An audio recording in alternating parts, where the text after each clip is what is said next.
Alors vous savez, je vais pas faire long.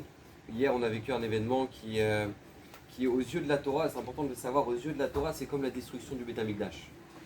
C'est-à-dire pour la Torah, on peut voir, ah oui, il y a un grand rave qui est niftar, et on met les lunettes de la Torah, on dit, waouh, il y a eu la destruction d'un Beth Amikdash. C'est comme ça qu'on doit regarder les choses. La Gemara nous dit que le départ d'un tzaddik, d'un grand comme le Rav Chaim Kanievski, c'est comme la destruction du Beth Amikdash. C'était le Gadol Hador, c'était le grand de la génération.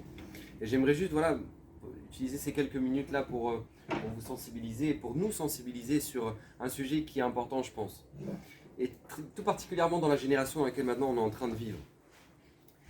Il faut toujours, et retenez bien cette règle, méfiez-vous dans votre vie des produits finis.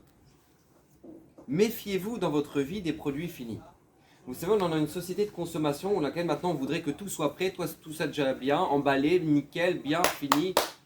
Or, s'il y a bien un domaine dans lequel maintenant ça n'existe pas, c'est la construction personnelle, le mariage. Ça n'existe pas. Un produit fini, ça n'existe pas. Tu te crées une vie, c'est à toi de le faire et tu dois travailler pour ça. Et on se doit de travailler pour ça. Vous savez, Rav Chaim Kanievski arrive à 94 ans.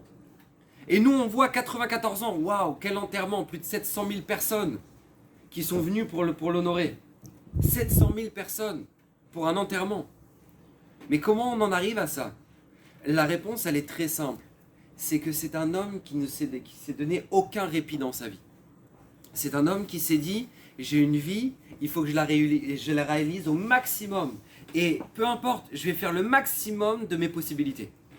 Et les gens disent, bah oui, mais c'est facile parce que quand tu t'appelles Rav Chaim Kanievski et puis que tu as grandi à Bnei Brak et puis que tu as grandi au milieu des rabbins, et ben forcément tu vas devenir un grand rabbin. Et ben non. Et ben non. Sachez que les gens, ils racontaient sur lui. Rav Mishkovski, il a raconté à Bnei Brak, écoutez bien, qu'il est parti, il est sorti de la maison de Rav Michael Yehuda Livkovitch. Il lui a dit, tu vois Chaim Kanievski, tu vois le petit Chaim, quand il était petit, il a dit, tu vois cette dalle là par terre? Et ben ça c'était sa tête. Il ne comprenait rien. Il comprenait rien. Quand il était un jeune enfant, eh ben, il lisait la Gemara, il apprenait à lire la Gemara, mais il ne comprenait pas ce qu'il étudiait. Son père, le stapler, il l'a emmené, les mains dans la main chez le Chazonich, il lui a dit, mais qu'est-ce que je vais faire de lui? Qu'est-ce que je vais faire de lui? Il ne comprend pas. Ce que le Rebbe lui enseigne à l'école, il ne comprend pas.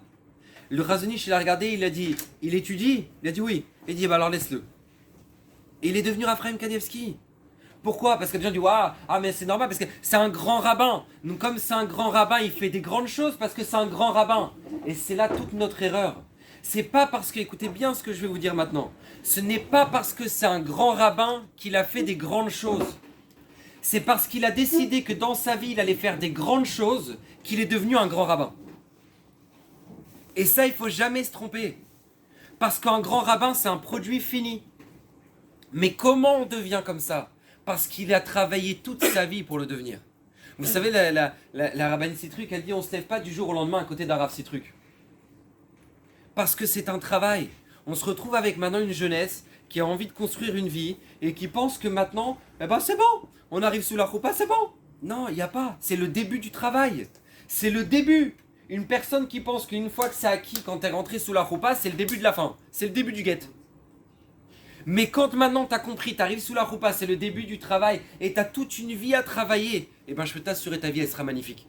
C'est pas pour rien que les gens allaient voir Rav Chaim Kanievski, ils voyaient des miracles. Ils voyaient des miracles, ils voyaient des choses que personne ne voyait.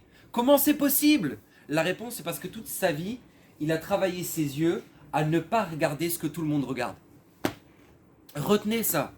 Parce qu'à partir du moment où maintenant tu as donné ta vie entière, tu as donné une vie entière à ne pas suivre la nature des choses et ne pas se dire « Oh ouais, je me laisse aller ». Mais se battre contre sa nature. Et toute sa vie, il s'est battu contre sa nature. Quand maintenant il devait servir ses parents et aider ses parents et faire Kiboud AVM, c'est contre la nature de tout le monde de commencer à dire « Allez, je vais y aller, je vais me lever à chaque fois que mon père y rentre et que ma mère elle rentre et je vais pas discuter ce que papa a dit, ce que maman a dit ». C'est contre nature. Mais lui, il se battait contre nature. Au moment où il se disait, mais attends, mais comment je vais finir la Torah en un an? Ça va être compliqué parce qu'il faut dormir. Eh ben on va dormir moins. Il se levait tous les matins à 3h du matin. À 3h du matin.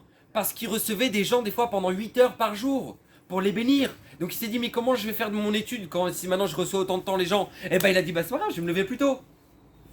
Mais un homme qui ne donne aucune place à la nature, eh ben la nature est dans ses mains. Parce que lui, il maîtrisait la nature. Pendant la guerre du Golfe, je sais pas si vous imaginez, la guerre du Golfe, Saddam Hussein balance des missiles, des centaines de missiles sur Tel Aviv. Au moment où il balance les missiles sur Tel Aviv, Raphaël Kanevski a dit ça touchera pas Bnei Brak. Ça touchera pas Bnei Brak.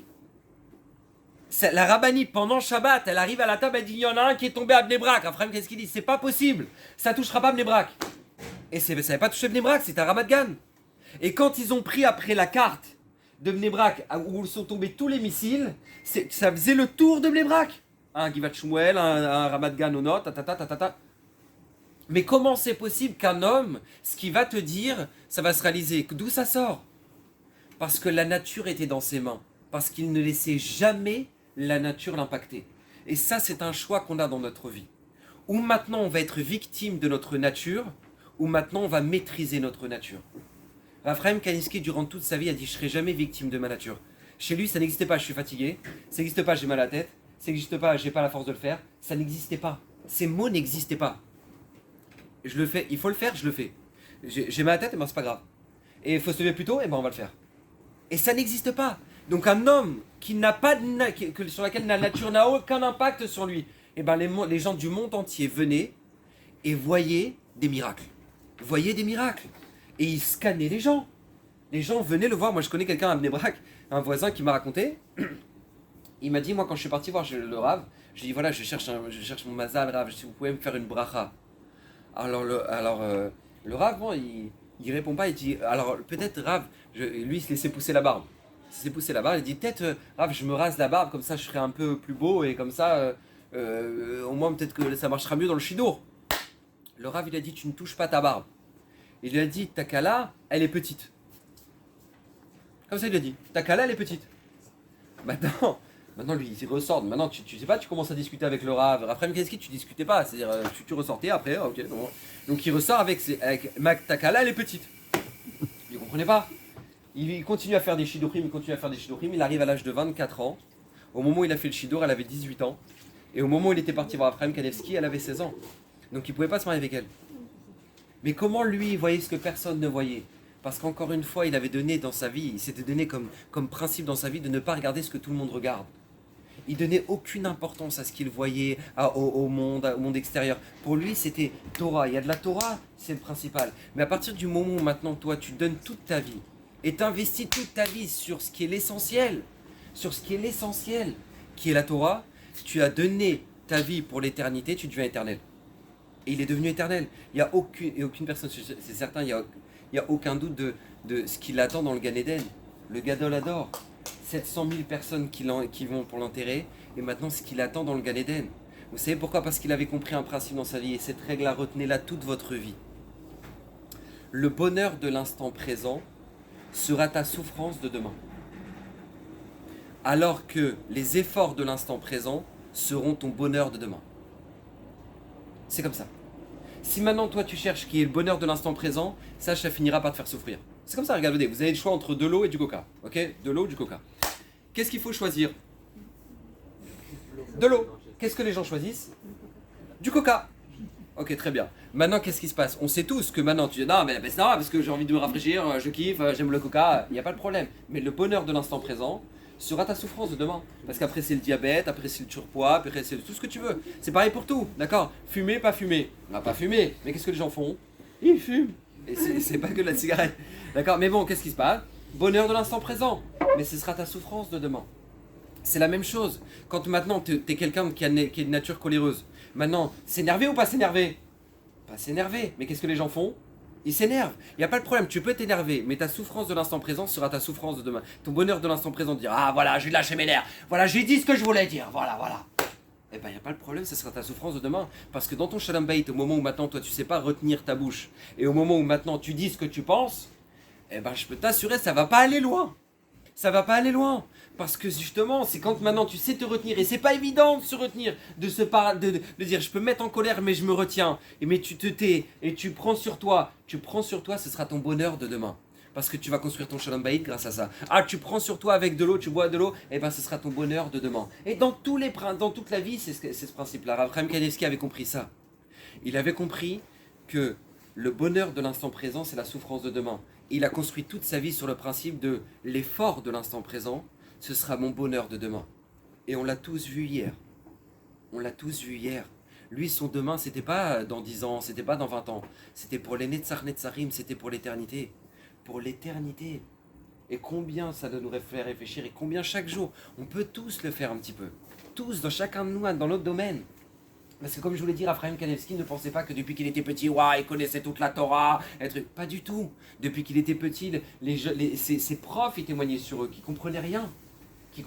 Mais il n'a pas lâché le travail. Il s'est dit, c'est ça, il faut que je le fasse, je vais me battre pour le faire. Et c'est pas pour rien qu'il est le gadol de la génération. C'est pas pour rien qu'il était le grand de la génération, de notre génération à nous. Parce qu'il devait donner ça comme message à la génération. L'espoir de se dire, tout est possible. Tout est possible. Ça demande un travail journalier, c'est vrai, c'est pas évident. Mais c'est le bonheur de demain et on l'a tous vu. On a tous eu une preuve devant nos yeux hier. Alors que Bezrat Hashem, on puisse emporter ce message avec nous, qu'on vive heureux dans notre vie et qu'on puisse faire ces efforts-là maintenant pour vivre heureux demain. Que Dieu bénisse, bracha vatzlacha.